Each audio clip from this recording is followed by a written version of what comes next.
Hello, everybody, and welcome back to another episode of Father Knows Something. We did change the set on the show, and do you have anything to offer for this week? I'm glad Holly's here officially, and I'm excited to hear your experience of the 16-hour flight you're going to have. That won't happen for a couple episodes. And actually, it's multiple flights, so it's going to be a lot of fun. That's true. All You'll right. time travel. Yes, I'm going to be going back in time. I'm going forward in time, and then I'm going to go back in time. Yeah. It's going to be very interesting. Technically, moving that fast, that high above the Earth's surface, you will experience less time than we will here on the ground, remaining still. This is a concept that I'm never going to try to digest. Time dilation. But I will tell you another thing that I found very interesting that we can roll onto the show. I was watching a morning show today, and they talked about space clutter. Space junk, and how serious of a problem it is today, and what is happening tomorrow, and what industry and commerce is doing about it. And I found it fascinating. Yeah, you got little chunks of metal moving at 30,000 miles an hour. It's crazy.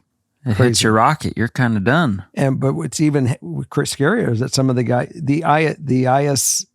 ISS, Yes, International Space Station, has been hit, and it has some of this stuff has just whizzed by.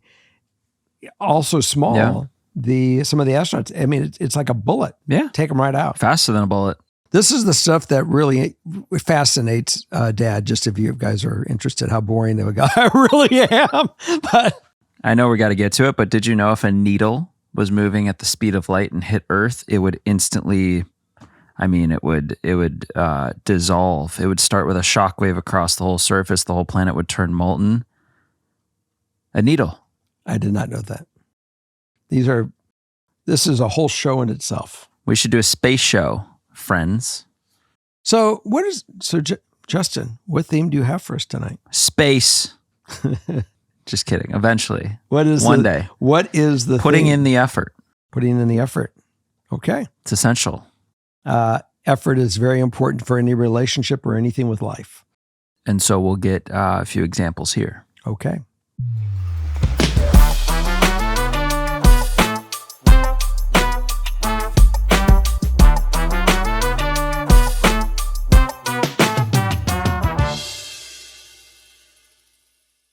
Number one. Hi, guys. Love the show and appreciate all the advice. So here's my issue. I, 23 female, recently finished college and moved in with two friends, also 23 female, in a new city. Me and one of my friends, let's say B, work in corporate jobs, and my other friend, A, is still a student. B and I work long hours that are often unpredictable. I would also say that A and I are much closer friends. A recently spoke to me about how they feel I haven't been putting in enough effort into the friendship and will often decline invitations to do things or just won't be around in the flat to catch up. The thing is, I'm really busy. I work long hours and I need a lot of sleep. So I normally go to bed at 10:30 so I can be well rested enough to get up at 7 the next day. Between working, going to bed early, doing chores, and exercising, I don't have a lot of free time during the week. And then on the weekends, I'm often staying with my boyfriend who lives in a different city, or he's staying with me. On the weekends I'm not with my boyfriend, me and A will often hang out all weekend. However, A is a student and doesn't have loads of work to do. She does work hard, but she only has 1 or 2 classes a week, and she's often done with her work by 5 p.m. I understand that she feels lonely, and I do feel bad because me and B are so busy, but I also feel I need to prioritize myself. Also, the things she suggests doing are often not things I want to do, such as clubbing or drinking. I don't mind doing these things, but now that I have a job, it's just not how I want to spend my few days off a week. It's hard to know what to do, as I see where she's coming from, but part of me also feels like it's not my sole responsibility to make sure she's not lonely. And I don't want to do things I wouldn't choose to do just to please her. I would appreciate any advice. Good write-in. Yeah. Excellent write-in. Growth. We are now changing the way that we prioritize our time. Friendship is an interesting thing. How we become friends, how we sustain those friendships, our expectations of those friendships, and the reality of those friendships. So, look, I have a sibling. I have a few siblings. One of my siblings I love very much. I don't see her. I talk to her very rarely. She is busy. I have been busy. Do I love her any less? Do I feel any less love from her? Absolutely not. I have friends I've been friends with for 30, 40 years. I don't see them like I used to. I don't talk to them the way I used to. We do reach out every once in a while. We certainly will. I'll get emails. We'll text back and forth. Yep. Do we care any less for each other? Have we drifted apart? No. It is a friendship. We are there. God forbid there's something that goes on. We need each other. I'll be there. I'm there. Yeah, right. And they'll be there. You are going through a life change. You're now, she's still in school. You are basically developing your next chapter in life. It's in its foundation stage. Yep. And as you're going through this metamorphosis, which is, she needs to be a little more understanding and see into the future what's going to happen with her as well. And that you guys can survive this. And that your being roommates was not just about being a social club together. Being roommates was a way because we had a way of being able to afford to go through life and still hang out together a little bit and see each other and be a part of our lives and have that trust in one another. But we are also helping each other just live because we're able to afford to have a flat that we can share. Yep. And we have trust between us. So the sharing and being roommates is not just because of the entertainment side of it. It's the trust of who we're living with, and that we're all being able to function and afford to do what we're doing because we are sharing this expense. And yes, I understand her expectation is not to lose the friendship, but it's not your responsibility to be a babysitter either. No. And I don't mean to be cruel on that statement, but we are, you have your boyfriend. You want to spend time with them. You're developing that next phase. Girlfriends, we have to realize that, and boyfriends along with it, that we, value these relationships and we have to concentrate on them, but we also have to allow them to happen. Yeah. And not take it personally that it's against us. Right. Well, and life evolves. You evolve. Mm-hmm. And as you evolve, friendships will evolve, even if that means that they kind of fade away. It's a tough thing to learn and it's tough to get used to, but as I've transitioned from high school to college, mm-hmm. that's kind of the first big one, mm-hmm. I think. Or, you're done with high school and you're not there every day. You're not seeing everyone as much at all the events and everything like that. So college is the first major one where a lot of friends will fall off mm-hmm. because it's just impossible to keep these things going. The end of college is another big one because you'll make really close friends mm-hmm. in college, and then that getting a job or moving cities, mm-hmm. having kids, all of these major life milestones will affect this. Your truest friendships will outlast the evolutions. Mm-hmm. It doesn't matter. Like, I have friends now where you always want to maintain the friendship. You want to maintain a connection. You want to keep people in the loop. You want to let them know you're thinking about them. Mm-hmm. But 6 months could go by on a really busy period, and it just takes one of you to reach back out. You get back together, or you get on the phone, and it's like no time has passed. Mm-hmm. As soon as you're starting to have these feelings about, if you're on your friend's side of this, where she's feeling like it's falling apart, and because that can be really tough to be on that side as well, you can sympathize with her in the sense that, she's still doing what you guys always did, and you're the one that's kind of on your next stage.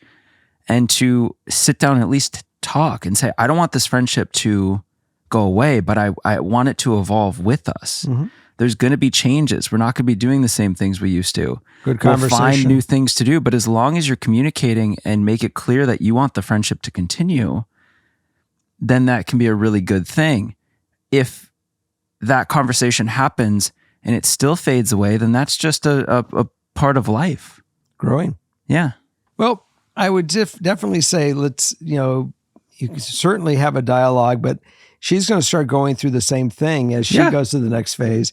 And you can just simply say, I'll be here. I have no expectation other than the fact that I love you. Yep. And I'm here. And, it's not all fun. I have a lot of responsibility to myself as I'm going forward, developing this next chapter in my life. And I have to give it my all because this is where it starts. Yeah. Okay. So let us know how you palated how this tasted and if it works.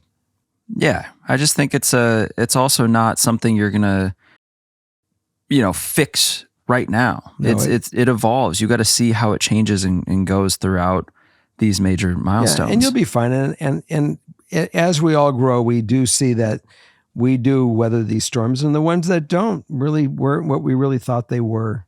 Yeah. So let's see what happens. Number 2.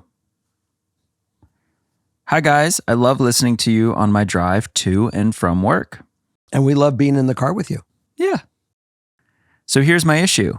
My 30 female friends, male 28 and female 30, significant others don't like me, and I don't know what to do or if I should even care.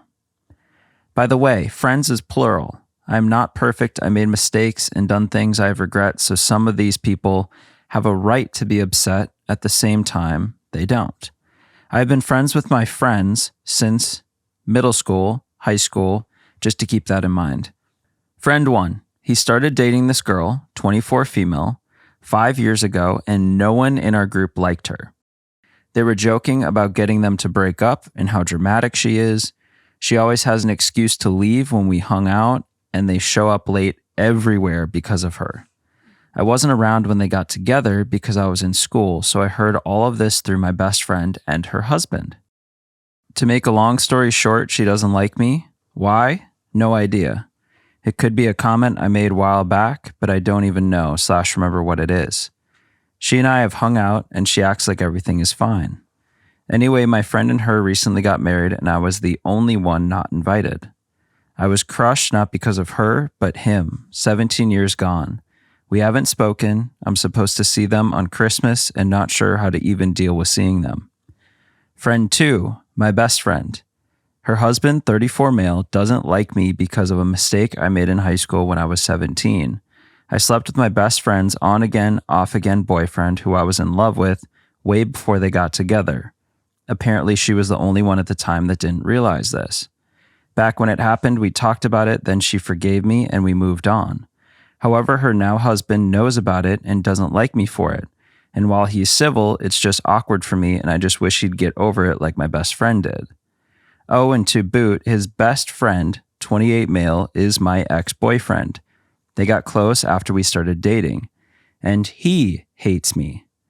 He said it multiple times to my face and to others because I took all of his money, which isn't true, but I don't argue with him. My friends are not confrontational people, so although my friends know how I feel, they don't say or do much. I've reached out to all my friends and told them I feel isolated and alone and that they don't care. But they reassured me that wasn't the case. This was before I wasn't invited to the wedding. So I guess, do I just drop my friends and isolate myself, or just ignore this and pretend everything is fine and move on? I ended up writing to you because I just heard about the friend issue in episode 22. Sorry for the long rant. Well, I'm going to start by saying you never discard a feeling and just go on. There's obviously a very dynamic issues going on with these people. And some of it might be deeper than what they're really saying or what you recognize. You got to also realize that when people get spouses and they hear stories about Christmas past, people in your life that may have done things, they go into a protect mode that they have to protect their loved one from the demon. Right. Now, you're not the demon, but that's the way they see where you were at this, in one case, where you were when you were 17. The ex-boyfriend has his own issues and he's got his pain he's dealing with. There's a lot of dynamic going here, and they start talking about it, and before you know it, you're the devil itself. Now, if your friends don't really want to, step up to the plate and take a position with their lovers that you don't have to protect me, we're fine, we've worked this out, and accept her for who she is, or, and that everyone's able to, and I don't know if that's the right statement or the right words, but if they can't let this go and really enjoy, and you guys as friends, as couples, as they are now, one, you get married, you become one sometimes. And it's nice when you're with a couple that you both become friends. I have a girlfriend right now, and her friends are my friends, and we are our friends. There's no one that's your friend. They've really become our friends. Yeah. And it's nice. So, I am sorry that, that they're picking on you. But if no one's coming to your rescue and they're not really being a friend of yours, you need to move on and find people that really want to share time with you and take you for who you are and respect who you are, and are willing to not have any more expectation upon you other than the love that you're willing, that you've obviously have said, I have a problem with what's going on here. They're not going to acknowledge it, then you got to move on. Yeah. I find it interesting as someone's partner to take a stance with their friends, even though they may not necessarily care at this point, is weird.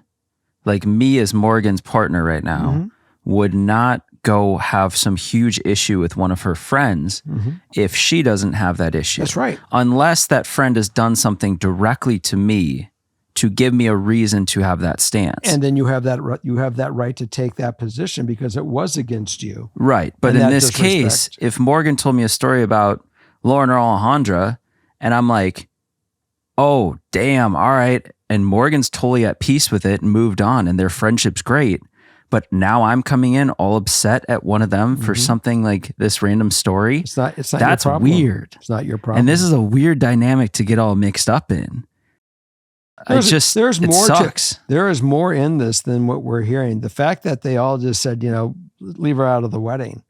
I can't believe that. Then they're not your true friends. They alienated you. They really, there's something going on more than what's going on. So my answer is back off and see if they come after you and say, gee, why aren't we friends? Or there's an issue. Or you can even have the conversation and say, look, I'm not feeling great about this.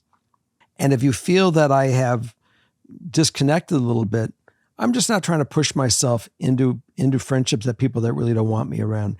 I want to be friends with people who want me. Yeah. I want you as my friend, but I'm not feeling the same reverse love, the reciprocal love. So I need to back up a little bit. And if I'm wrong, then you'll send that message to me clearly. But I have an issue.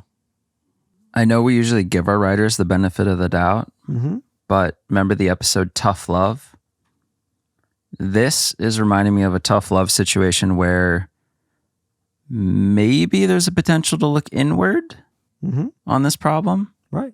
As the writer, if this is all that's what's going on, and it's all of these people, your friends included, that are saying, no, she shouldn't come to the wedding, then maybe we should reflect and see if there's a reason for that instead of just maybe there is nothing being unaware of ourselves and what we do.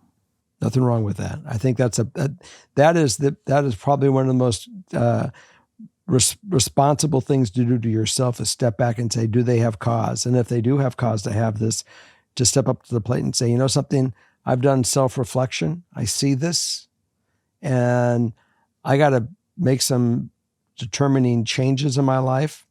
And I hope that you will allow me to do that and see me through it and be my friend as I now recognize this. That's a real mature position to take. Yep. So I'm not going to say you are wrong on that. That was the brilliant thing to call to the, right to the table. But I mean, I hate to always say you're wrong right from the beginning, saying maybe you're screwed up.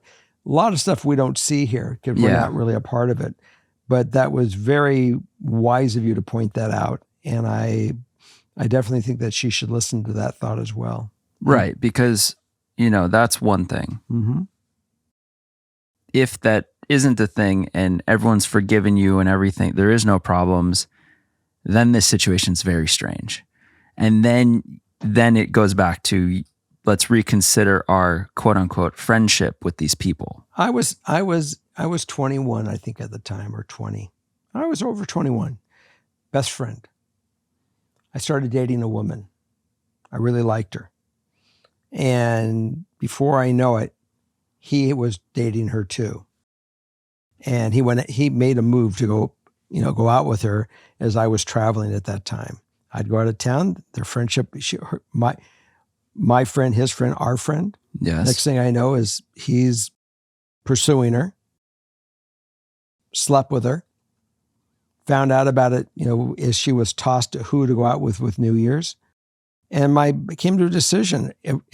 She ended up not going out with either. We both got stood up for New Year's. And we both kind of looked at each other and said, what are we going to do about this? Obviously, did I feel betrayed that my friend went after a woman that was my girlfriend? Yeah. But I also recognize another thing. We're dumb when we're young. And maybe I cut too much slack. It is years later, we are still very close friends. We're best friends for life. I mean, we're trusted brothers that basically say, am I way past it? Sometimes we'll even laugh about it. I'm past it. Yeah. Do I trust him fully in my life? Absolutely. We were young. We were dumb. Yeah. Young, dumb, and whatever else how you want to finish it. A lot going on in a 21-year-old mind. That is correct. He should have been very, respectful of me and with his drive. Yeah. But I get the way the body works and your brain gets convoluted, and maybe I'm cutting them too much slack, but we all. It's a choice you made for yourself. I made that choice. And anyone after that knew the story, we've all gotten past it. We've moved on. And, it's now 45 years or 50 years later. It's a whole different deal. Yeah. So there you go.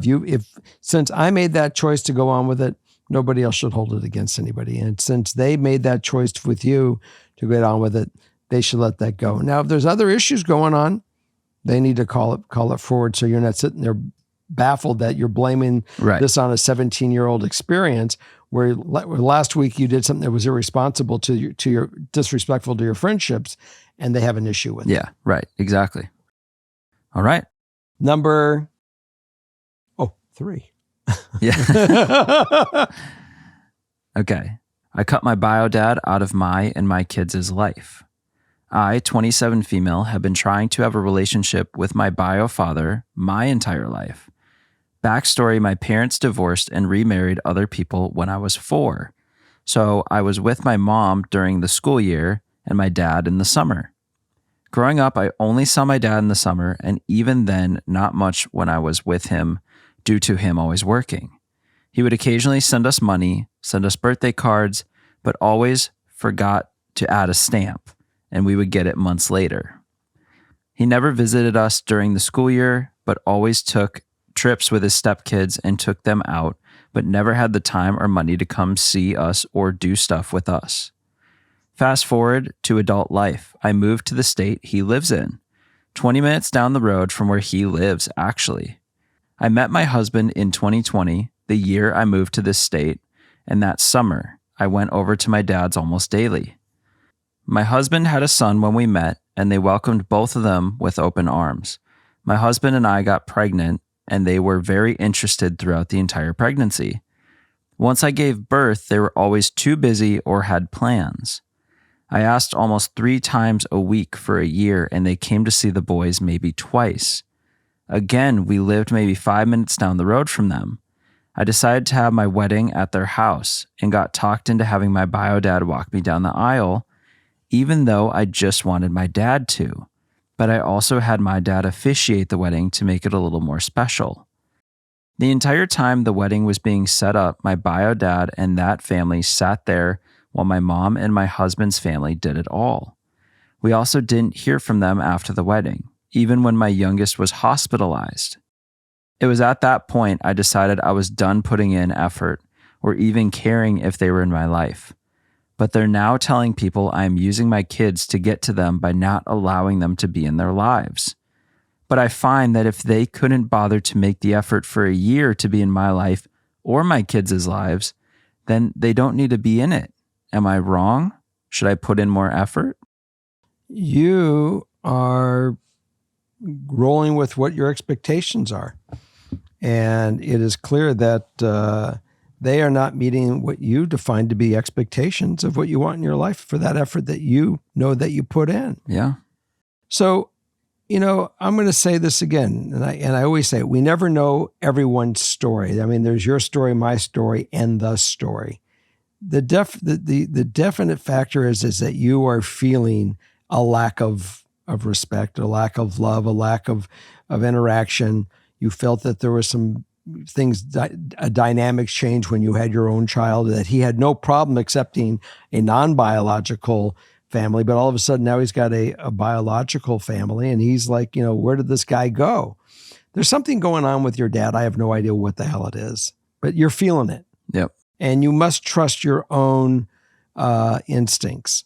So if you choose to not to involve yourself and not to feel this pain that he's evidently has caused you in the very beginning of your life, in the middle of your life, and now going on where you are today in your life, then you have no reason in the world not to cut that pain.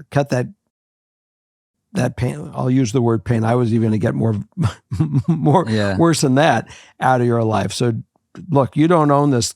He does. Yeah. He created this response in you by his behavior. Yeah. And I think you've shown that you've put in the effort in many different ways throughout your life and these major events. Mm-hmm.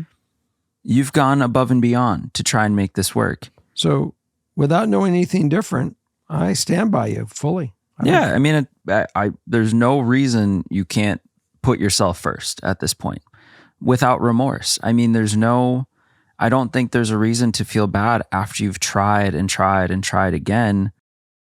Well, I mean, what do people expect? It's time to focus on your own mental health, figure out with this relationship, what's the healthiest for you going forward? Mm-hmm. However much you want to see them or not, or just move on.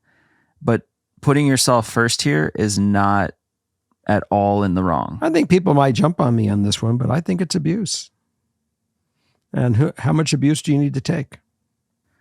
I mean, it's more just it's like you're in or you're out. You're a part of this or you're not. You're going to have a relationship with me or you're not. But I'm sick of this, we're going to do it a little bit and then you're going to dangle the carrot. And then when push comes to shove, you just can't even you can't show up. It's emotional. It's emotional. It's just like manipulation. Yeah. Someone's going to be in your life. They got to be consistent, especially when you've got kids involved and everything else. They don't need this crap. So that's Dad's point of view. Yeah. So I would just honestly look forward and see how it evolves. Mm-hmm. I mean, you never know, but from what you do know in all of this history, just move on, focus on your life and the people that are actually in it. Mm-hmm. And just see how it goes. I agree. Number upward and forward and onward. Upward and forward with number 4. 4. Hi guys, Morgan, Justin, Dad. I need help with knowing if I am being too demanding / needy or if I'm maybe letting things slide with my boyfriend. Okay. Also, I'm extremely sorry for the lengthy story over something so minor. My boyfriend and I have known each other on and off for about 8 years. We started as high school sweethearts, but he moved across the country for school. We tried long distance off and on for 3 years, but decided it wasn't working. About 1.5 years ago, we started talking about being in a relationship again and moving in together. I didn't like where he lived and I felt it was too far from all my family, but he made the sacrifice to move to me almost exactly 1 year ago. Things have been good and we are still learning lots about each other every day, even 1 year later. One of my needs and things I've communicated is I need romance. I tell him I want him to surprise me with dates or some gestures of love. I plan everything, every adventure, where we go out, what we watch, and what we need for said adventure. I do little romantic gestures for him, like buying him his favorite candy, leaving notes on his car, just little things like that. Where my problem is he does none of those things. Money is tight, and I honestly don't want anything big or extravagant. I've brought up to him that it would be nice if he did little things to show he loved me, like leave me notes or maybe plan a date night once a month. It feels like a fight and he gets defensive. I've asked him if I'm asking too much, and he always tells me I'm not asking too much. I've even recommended he could look on Pinterest for ideas, but I also convinced him to join an app called Lovewick. It has prompts so we could get to know each other better, but it also recommends dates. He will do hours and hours of research for his hobbies, but it hurts my feelings that he doesn't put in the same effort for our relationship. Is there any advice you could throw my way, like how to lower my expectations or anything? I'm tired of this feeling like a battle for no reason. I got great advice for you. Let's go. If he doesn't speak your language of love, go find another guy that does find that language. Because if he's not getting the hint and he doesn't offer what you need, you're going to be running your life through deficit. So if you came into my living room, as I'm watching TV, ignoring everybody in the house and said, Dad, I need to talk to you. And I would say, okay. And I would pick up my little remote and I would click it off. And I'd say, baby, tell me what's going on. And now you just told me. And my answer is, look, I think he's a great guy. But the bottom line is he's not fulfilling your needs. Yeah. And life is long. And if you need someone to fulfill those needs, you better figure it out now. So you're not struggling later, because it doesn't get better. All of a sudden, people are, we started the show last week. We said, what you see is what you get. Yep. What you see is what you get. And if you have a need to, in your language, of something that's going to fulfill your sugar pile and he's not offering to you, you're going to be in bankruptcy real soon. So I'm going to share, rather than go try to beat him up to get it out of him and change him, he is who he is. I would like to elaborate on the what you see, what you get. Okay. As she said in this story, she has pointed out and communicated this need. Mm-hmm. That is essential, because if you're listening and you're like, yeah, I've been feeling kind of off, like my partner doesn't really do the things, fulfill my needs, such as these or some other love language or whatever it may be. You shouldn't just be like, well, this is what it is and that's it forever, so I'm out.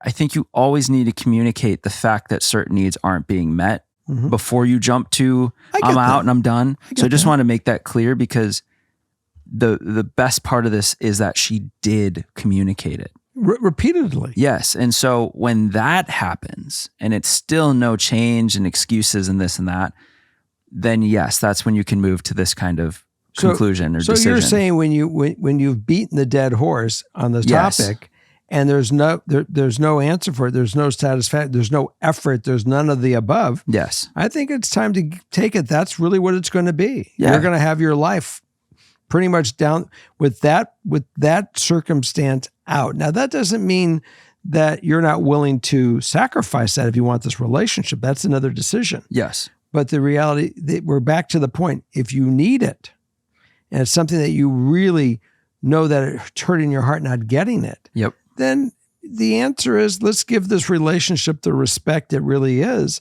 that we're not that relationship, and let's move on with our lives to the person that we will find that will fulfill that wonderful gift that I need. Yeah. That positive energy. Well, and I don't like this ideal outcome, because it's starting to compromise in ways you shouldn't. Okay. Either I have a coping mechanism to lower my expectations, or some way to aid my boyfriend in a way that my romantic needs can be met.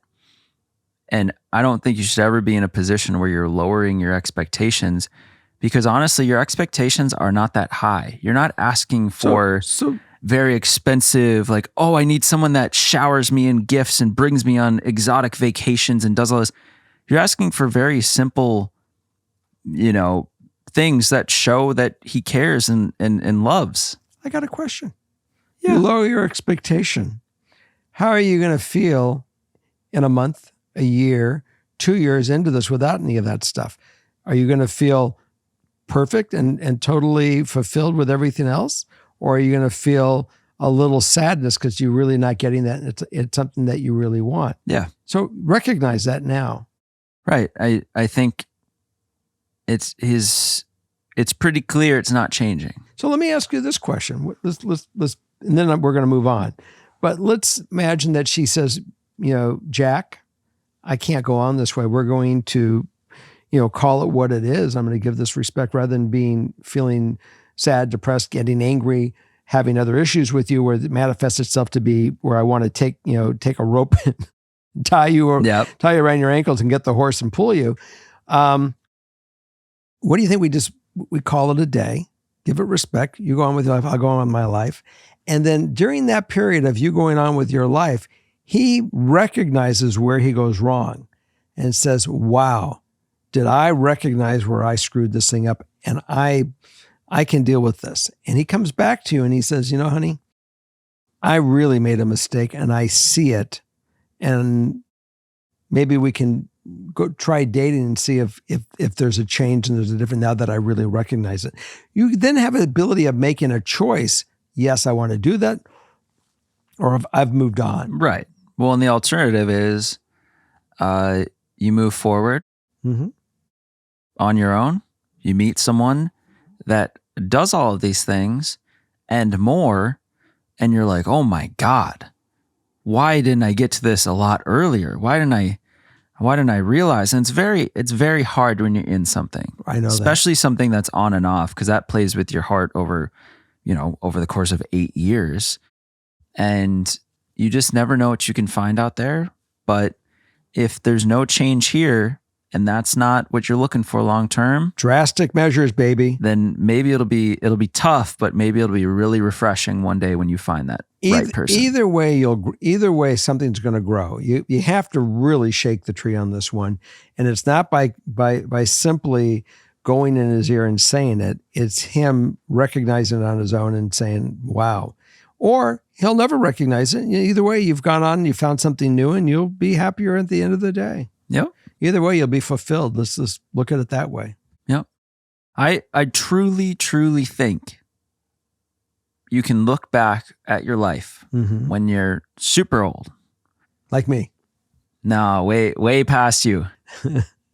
And you look back, and I think the things that would really fulfill you, was I happy and fulfilled? And I think a big piece of what we're all chasing, running around on this random speck of dust in the middle of nowhere, is just living a happy life. You don't need to go prove that you can rule the world or all these major things. It's just simply finding what makes you happy. And if day to day your partner for life is not making you happy, then that's a big one to maybe look back at the end of your life and say, man, that was a big, pulled me down for so long. Could not agree with you more on this one. Are you waving? You waving goodbye? No, I'm saying I don't think so. I'm saying I think we're going to number 5. That's what I'm saying. Okay, 5. Good. Let's roll on. Hello, I love your podcast. And we love you. And that's it. Just kidding. Number 6. I find your wholesome dad personality so nice to listen to during my drives. I've been stressed about something for months now and could use some advice. Sorry, this may be a bit long. Well, next time, don't wait months. True. Anybody else out there? Don't wait months. Right in. I'm 22 and finished my bachelor's back in May and am now working full-time while I stay at school another year to finish my graduate program. Okay. I've been dating my current boyfriend, also my age, for over 3 years now. Recently, I realized that since I'm on the brink of being done with school forever and I now have my own money, I want to experience living in other places in the country and prioritize traveling for the rest of my 20s. I have a very strong wanderlust and thirst for adventure, and working a remote job has enabled me to see a lot of cool places. But the biggest reason I want to move is because the cost of living in San Diego is extremely high, and I'm tired of spending so much on rent. I live alone and 100% financially independent from my parents who live across the country. On the other hand, my boyfriend works an in-person job. He lives with his parents and will do so until he can buy a place of his own. When we graduated our undergrad programs, I told him my potential plans to leave San Diego. He offered me to live at his parents' house to save on rent money, but I feel uncomfortable about it despite how lovely his parents are. It's a boundary issue for me. After many more conversations about it, later he told me to let him know when I officially decide to leave so he can prepare to move with me. Flash forward to months later and I've officially decided to leave. But now my boyfriend doesn't seem to want to come with me anymore. He's also unwilling to get an apartment with me, so that staying in San Diego is at least a financially feasible option. This is where I need help. I love him very much, and before this, we've never had a single major fight or had any issues really. I've also felt for so long that I'd marry him. I still feel that way. But I also worry that our plans conflict. I don't want to settle down yet and get a house. I don't want to spend years saving up for a house I never wanted to begin with when I could spend that money on experiences. I'm very independent and used to doing my own thing and traveling without him since his job isn't as flexible as mine. But then there's the issue of I don't want to be in a long distance relationship after what will be 4 years of being in the same town. I don't want to be spending a ridiculous amount of money on rent just to stay near him because he won't leave his parents' house. I feel like I've hit a wall. I love him so much, but I don't know what to do. It doesn't help that the people in my life are giving me very conflicting advice, thus why I'm writing into you now. I'm torn between being selfish and staying in my apartment for a few more years for him. Graduation overall has revealed a lot for me and how my expectations for post-college dating are different than college dating. So my question is, how can I stay with him but not resent the situation I'm in? Or should I even stay with him?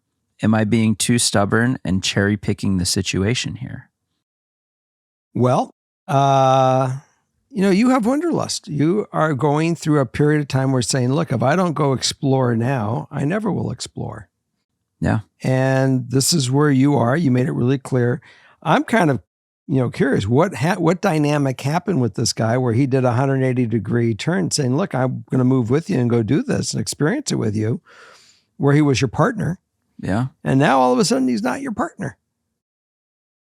And that is a concern. I'm very, very honored that you let me be the deal breaker here. Yes. And all your other friends, they're out. This guy's the one in. My feeling is you're young and you need to go explore. If your heart is telling you to go explore, I would never tell someone not to go follow what they need to go do their growth. And there'll be adventures for you in it. There might be somebody else in that for you. There may not be someone else for you. Yeah. But the adventure part will be in there for you. And, look, it would be wonderful that he was your guy and said, I want to do this with you.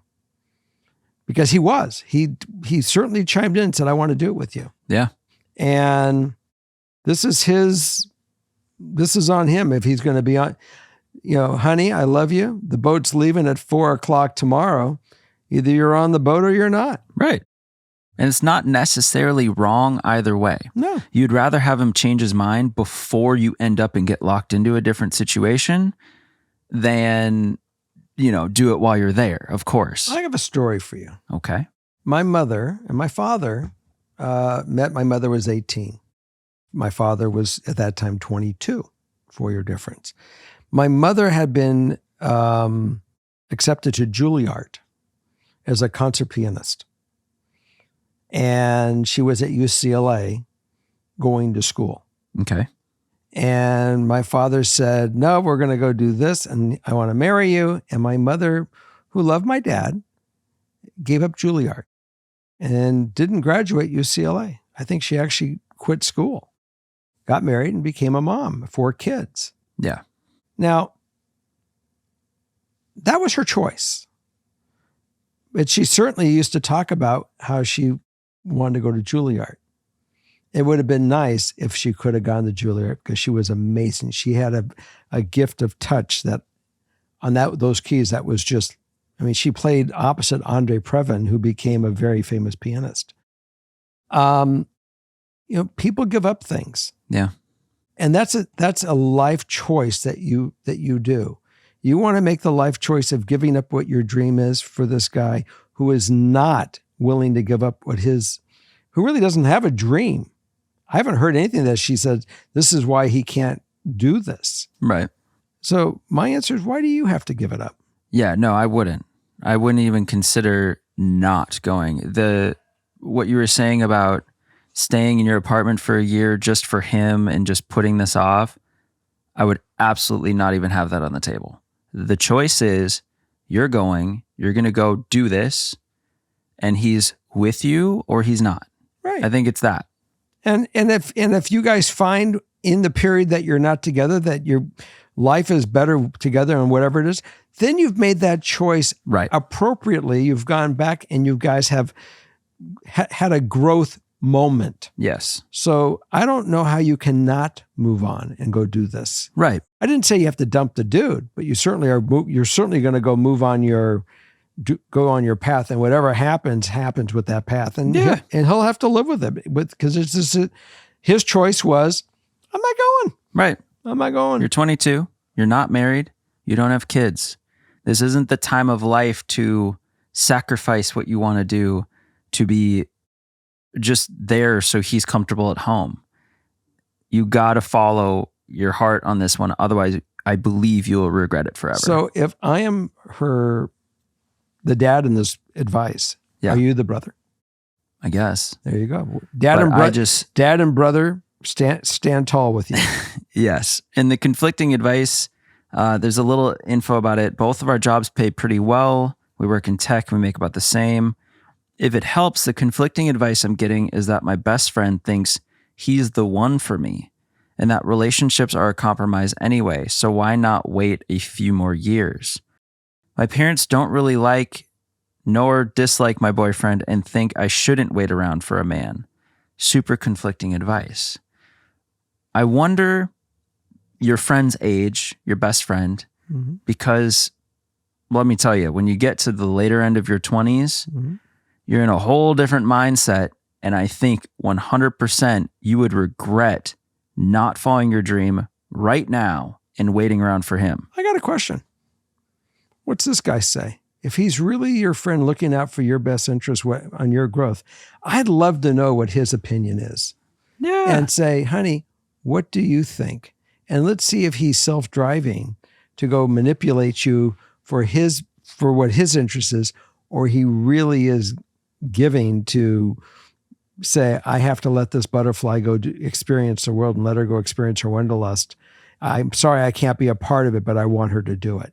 I would love to know that answer. Be interesting. So would you comment to us what he says when you finally, if you do decide to, pose that question? I would love to hear the answer. Yeah. Well, that's it, folks. That's all, folks.